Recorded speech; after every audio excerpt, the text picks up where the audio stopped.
You know, I've seen the diva wide receiver thing end the same way like 20 times, and we'll see if he's back in football. I was asked 10 times at the gym this weekend. Probably fantasy football people. You think anybody's going to pick up AB? So I mean, they very well might. This year? I mean, I think this situation is a little different than our average diva wide receiver thing. This has a few more levels to it, but I mean, the reason that he's relevant is because he's as talented as he is and the weapon that he is on the field. So I don't know. I would not rule out a team taking him. Yeah, this year doesn't feel like they would, but you don't know. I mean, you start all of a sudden, your job's on the line. You're a football coach. You're 3-5, and you're an underdog by a point. It's amazing what you start looking at players, and you're like, if a guy can, and Vegas, by the way, considers Antonio Brown 2 points. That's a huge number in the NFL. That is now, some of that is Brady with Antonio Brown.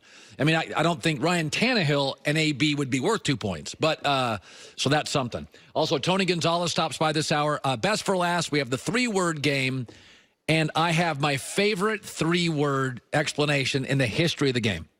So bad, I may just stop the show and not finish the segment. It is so fantastically awful. What game is it? Dallas, Miami.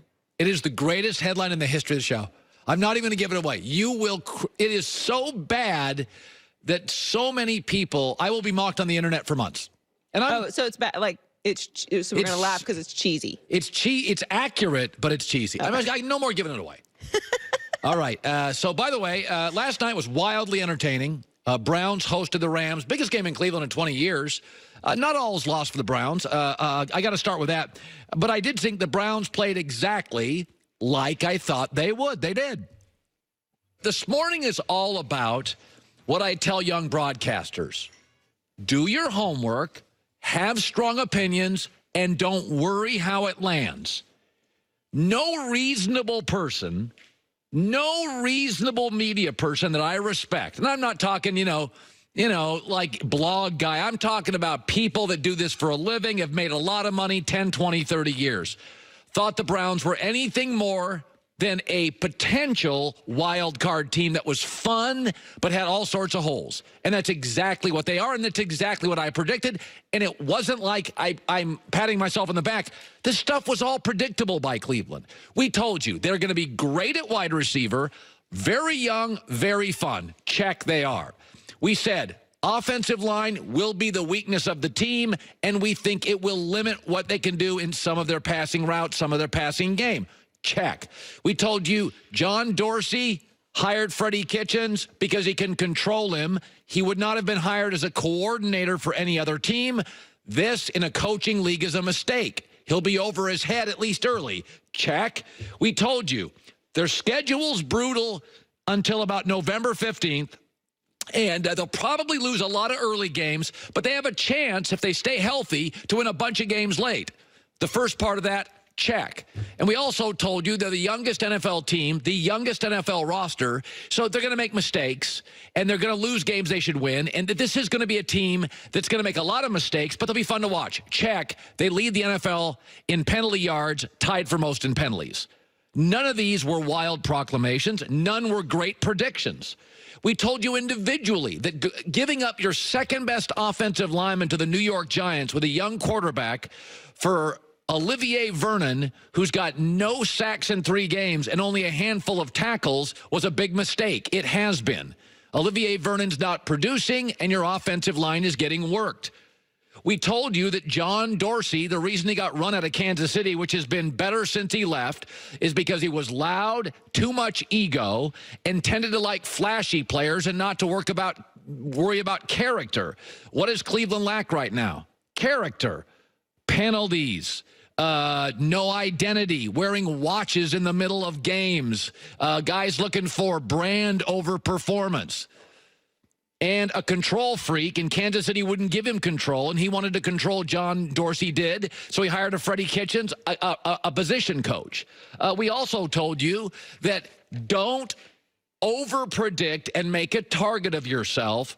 Be humble, hardworking. The wins will come, and at the end of the year, you're going to have 8 or 9 wins and be in the playoff discussion, and I still think that is true. I also told you Baker Mayfield is talented, but to be successful in Cleveland, he's going to have to overcome constant dysfunction. And my gut feeling this morning is Freddie Kitchen's going to have about 2 more games like that, and John Dorsey, whose career is tied to him, is going to start making calls and replace him by the end of the year. So that'll mean Baker will be on his 4th coach in 3 years. Check that box, too. And again, these are not wild proclamations.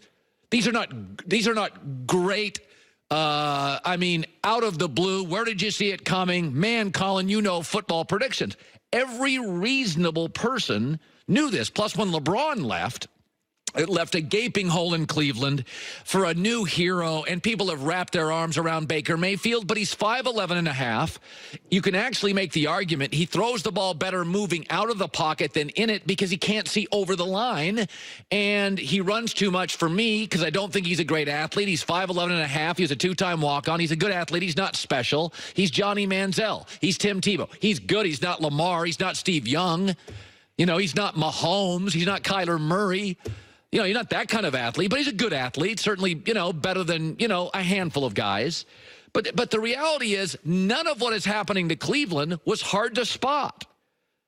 Baker's 30th in completions. That's what happens. He's also 2nd most interceptions. That's what happens when you don't have time to throw in this league and you have a rookie head coach. That's what happens. Don't confuse hater for accurate. I'm not a hater on Russell Westbrook. I was accurate. I'm not a hater on Baker Mayfield in Cleveland. But when you have a historically kind of inept franchise, when you give them a glimmer of hope, they massively overreact. And this morning, I would say Cleveland is the most predictable team in the league. I predicted Tennessee would beat them. I predicted they'd beat the Jets. I predicted they'd lose last night. They're 1-2. They're going to get rolled in Baltimore. It's already a blazing 5 pick. I'll give it to you now. The line's 5.5. This stuff was predictable.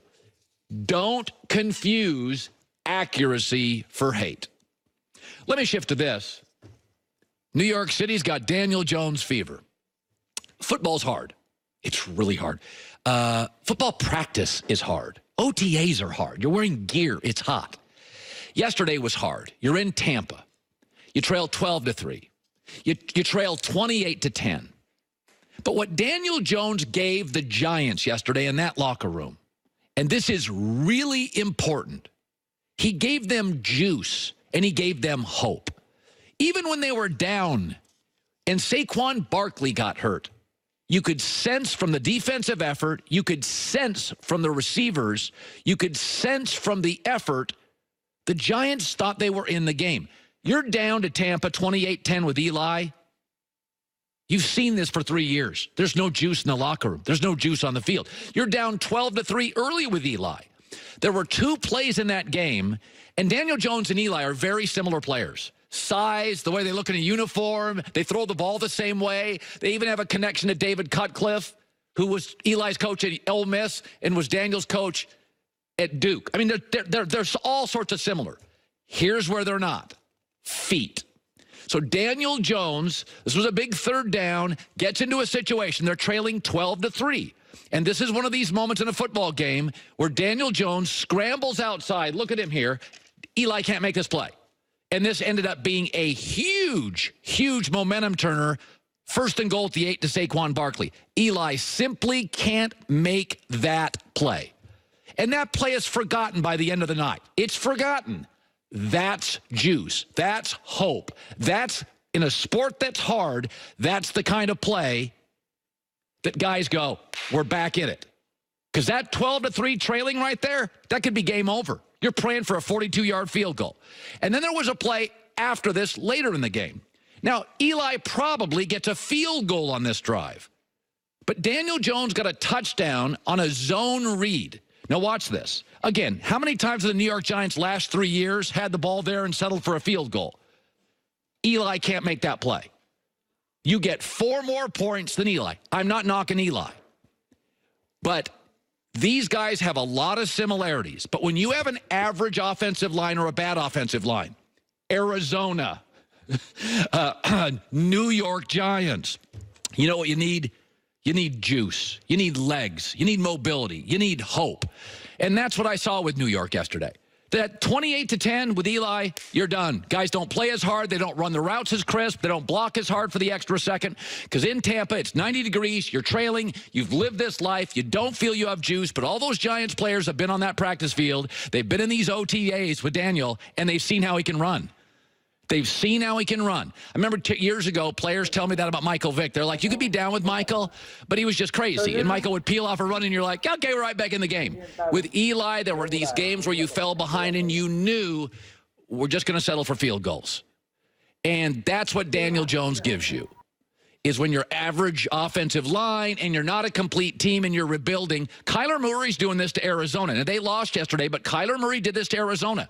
Arizona was throwing haymakers until the last play of that game.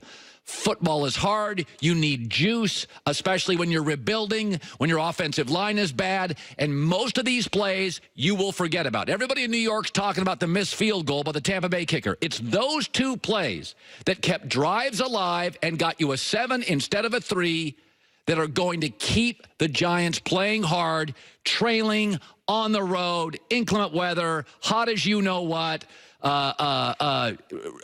feeling hopeless the last 3 years. And it was fun to watch, by the way, because I think the NFL, Joy and I said this, NFL's better when the Giants are fun. And the last several years, they've just been tired.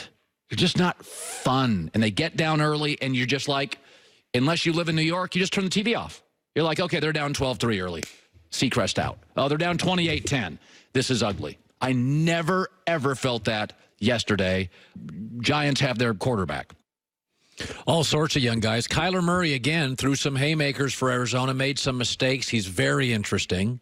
Lamar's not fully developed yet. Very interesting. Josh Allen for Buffalo.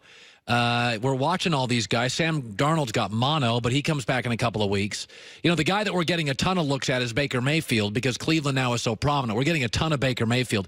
It is so funny how many people. Jared Goff won last night on the road. It's hard to do. Sean McVay called a timeout, taking away his best throw of the night. It's amazing how many people are anti-Jared Goff. You know, you just got to get over, like Jacoby Brissett. Jacoby Brissett's had a great start. Great. And it's like, okay, Jacoby isn't the great athlete. Jacoby doesn't have a huge arm. Jacoby, Jared Goff, Dak, here's what I know. When you need them to make a play, they make a throw. None of them make a lot of mistakes. They generally play. When you need a good play, they're pretty good at delivering the ball. They're obviously all better with the right offensive coach. But everybody can say Patrick Mahomes is great. And everybody can say, you know, Eli last 3 years was bad. But sometimes it's got a lot of people in this league have won, and it's not an artistic masterpiece. Goff's not real athletic.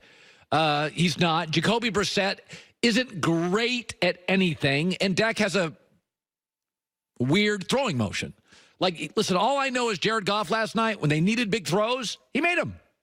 He did it in the red zone twice. He made them. That's what I like. All right, Tony Gonzalez around the corner, and the 3-word game, which is one of my favorite games. You know, by 35 years old, over 60% of men start to lose their hair. And when it starts reeling, it goes fast. Little avalanche effect. Well, now thanks to medicine and science, you can slow the process and do something about it. 4hims.com is a website. Hair loss, sexual wellness.